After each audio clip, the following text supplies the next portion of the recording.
পশ্চিমবঙ্গের বিরোধী দলনেতা শুভেন্দু অধিকারী বাংলাদেশ নিয়ে লাগাতার বিদ্বেষ ছড়িয়ে চলেছেন। এক্ষেত্রে সংখ্যালঘু নির্যাতন, মন্দির ভাঙা, সীমান্তে হিন্দুদের জড়ো হওয়ার মতো ভুয়া সংবাদকে হাতিয়ার করছেন তিনি।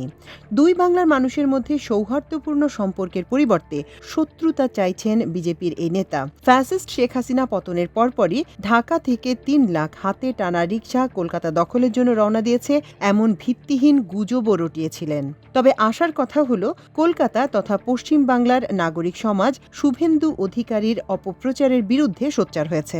তাদের কথা, ভোটের জন্য আর কত নিচে নামবে বিজেপি। শুভেন্দু বাংলাদেশ নিয়ে বিদ্বেষ ছড়িয়ে ঠিক করছেন না। যাদবপুর থেকে কলকাতা বিশ্ববিদ্যালয়, কলেজ স্ট্রিট থেকে মুর্শিদাবাদ, বিভিন্ন জায়গায় শুভেন্দুদের বাংলাদেশ বিদ্বেষের বিরুদ্ধে সরব হয়েছে শুভ বুদ্ধি সম্পন্ন মানুষ। কিছুদিন আগে যাদবপুরে এ বিষয়ে সেমিনার করেন সাংবাদিক অর্কদেব, অত্রি ভট্টাচার্যরা। তারা তুলে ধরেন মোদি, হাসিনা, আদানির যোগসাজশ। অর্কদেব, অর্ক ভাদুরী, স্নিগ্ধেন্দু ভট্টাচার্য লাগাতার বিভিন্ন টকশোর আয়োজন করে কলকাতার মানুষের কাছে বাংলাদেশের প্রকৃত চিত্র তুলে ধরছেন। বাংলাদেশে স্বৈরাচারের পতনের ফলে সাধারণ মানুষের মধ্যে যে স্বস্তি বিরাজ করছে, সেই খবর তুলে ধরেছেন তারা।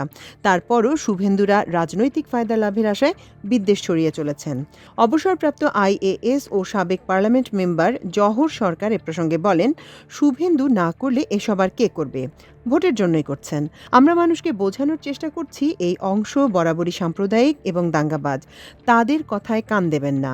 আমেরিকায় বসবাসকারী লেখিকা সুব্রতা ঘোষ রায় বলেন, শুভেন্দু একটা নরাধম। তিনি অশান্তি ছড়াতে চান। আমরা এর তীব্র বিরোধিতা করি। আমরা দুই বাংলার সৌহার্দ্যপূর্ণ সম্পর্ক চাই। চলচ্চিত্র পরিচালক অনিকেত চট্টোপাধ্যায় বরাবরই বিজেপির মূল এজেন্ডা বিদ্বেষের রাজনীতির বিরুদ্ধে সরব হয়েছেন। তার ভাষায়, যে পঞ্চশীল নীতি নিয়ে ভারতবর্ষ পড়শিদের সঙ্গে সুসম্পর্ক তৈরির চেষ্টা করে কিছুটা সফলতা পেয়েছিল, সেই পঞ্চশীল নীতিতে RSS বিজেপি বিশ্বাস করে না। হিন্দু জঙ্গি জাতীয়তাবাদ আদর্শ নিয়ে এক আগ্রাসী ভারত গড়ে তুলতে চায় তারা। তিনি বলেন, হাসিনাকে মোদি আশ্রয় দিয়েছেন আদানি আম্বানির কথা ভেবেই। কারণ হাসিনার সময় বাংলাদেশে গুজরাটি শিল্পপতি আর ব্যবসায়ীর বিরাট টাকা লগ্নি করা অর্থ যে আজ বিপন্ন। তাই তো তড়িঘড়ি হাসিনাকে আশ্রয় দেয়া। বাংলাদেশে RSS বিজেপির হিন্দু জঙ্গি জাতীয়তাবাদের কাউন্টার ন্যারেটিভ গড়ে উঠেছে। আজহার মাসুদকে আশ্রয় দেয়া যদি পাকিস্তানের জন্য অন্যায় হয়, তাহলে বাংলাদেশের ঘোষিত অপরাধী হাসিনাকে ভারতবর্ষ কেন আশ্রয় দেবে?